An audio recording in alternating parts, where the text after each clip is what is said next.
and spending left me cold.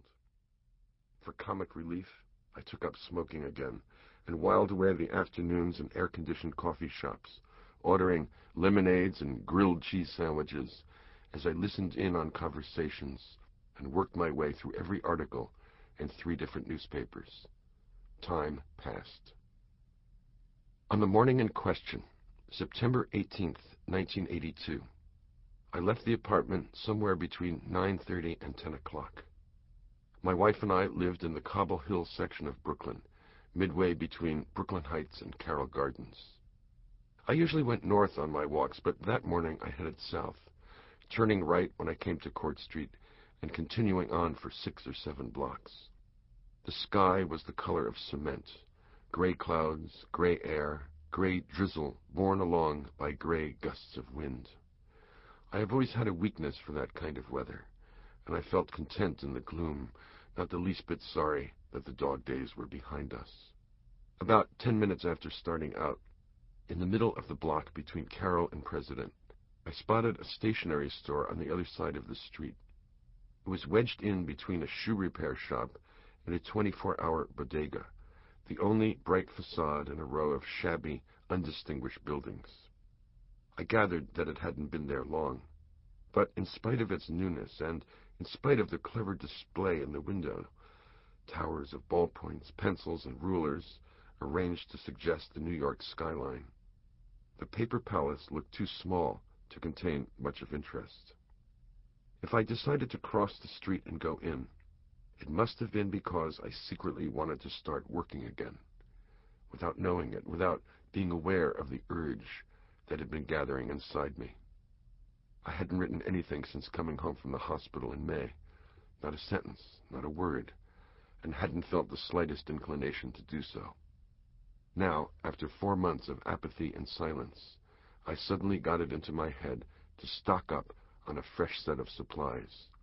New pens and pencils, new notebook, new ink cartridges and erasers, new pads and folders, new everything. A Chinese man was sitting behind the cash register in front. He appeared to be a bit younger than I was, and when I glanced through the window as I entered the store, I saw that he was hunched over a pad of paper, writing down columns of figures with a black mechanical pencil. In spite of the chill in the air that day, he was dressed in a short-sleeved shirt, one of those flimsy, loose-fitting summer things with an open collar, which accentuated the thinness of his coppery arms. The door made a tinkling sound when I pulled it open, and the man lifted his head for a moment to give me a polite nod of greeting. I nodded back, but before I could say anything to him, he lowered his head again and returned to his calculations. The traffic out on Court Street must have hit a lull just then, or else the plate glass window was exceedingly thick. But as I started down the first aisle to investigate the store, I suddenly realized how quiet it was in there. I was the first customer of the day, and the stillness was so pronounced that I could hear the scratching of the man's pencil behind me. Whenever I think about that morning now, the sound of that pencil is always the first thing that comes back to me. To the degree that the story I am about to tell makes any sense, I believe this was where it began, in the space of those few seconds, when the sound of that pencil was the only sound left in the world. I made my way down the aisle, pausing after every second or third step to examine the material on the shelves. Most of it turned out to be standard office and school supply stuff, but the selection was remarkably thorough for such a cramped place, and I was impressed by the care that had gone into stocking and arranging such a plethora of goods, which seemed to include everything from 6 different lengths of brass fasteners to 12 different models of paperclip. As I rounded the corner and began moving down the other aisle toward the front, I noticed that one shelf had been given over to a number of high-quality imported items. Leather-bound pads from Italy, address books from France, delicate rice paper folders from Japan. There was also a stack of notebooks from Germany and another one from Portugal.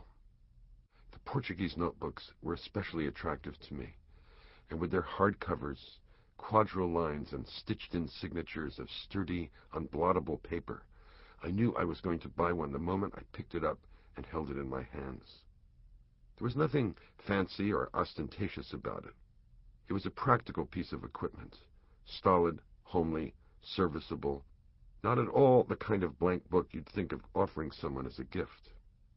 But I liked the fact that it was cloth-bound, and I also liked the shape, 9 1/4 by 7 1/4 inches, which made it slightly shorter and wider than most notebooks. I can't explain why it should have been so, but I found those dimensions deeply satisfying. And when I held the notebook in my hands for the first time, I felt something akin to physical pleasure, a rush of sudden, incomprehensible well-being. There were just 4 notebooks left on the pile, and each one came in a different color: black, red, brown, and blue. I chose the blue, which happened to be the one lying on top. It took about 5 more minutes to track down the rest of the things I'd come for. Then I carried them to the front of the shop and placed them on the counter. The man gave me another one of his polite nods and started punching the keys on his cash register, ringing up the amounts of the various items. When he came to the blue notebook, however, he paused for a moment, held it up in the air, and ran his fingertips lightly over the cover. It was a gesture of appreciation, almost a caress. "Lovely book," he said, in heavily accented English. "But no more Portugal. Very sad story." I couldn't follow what he was saying, but rather than put him on the spot and ask him to repeat it, I mumbled something about the charm and simplicity of the notebook and then changed the subject.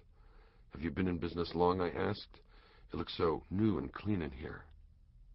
"1 month," he said. "Grand opening on August 10. As he announced this fact, he seemed to stand up a little straighter, throwing out his chest with boyish military pride. But when I asked him how business was going, he gently placed the blue notebook on the counter and shook his head. Very slow, many disappointments. As I looked into his eyes, I understood that he was several years older than I'd thought at first, at least 35, perhaps even 40. I made some lame remark about hanging in there and giving things a chance to develop, but he merely shook his head again and smiled. "Always my dream to own store," he said. "Store like this with pens and paper, my big American dream. Business for all people, right?" "Right," I said, still not exactly sure what he was talking about. "Everybody make words," he continued. "Everybody write things down. Children in school do lessons in my books. Teachers put grades in my books. Love letters sent in envelopes I sell. Ledgers for accountants, pads for shopping lists, agendas for planning week. Everything in here important to life, and that make me happy, give honor to my life." The man delivered his little speech with such solemnity, such a grave sense of purpose and commitment. I confess that I felt moved. What kind of stationery store owner was this, I wondered, who expounded to his customers on the metaphysics of paper, who saw himself as serving an essential role in the myriad affairs of humanity?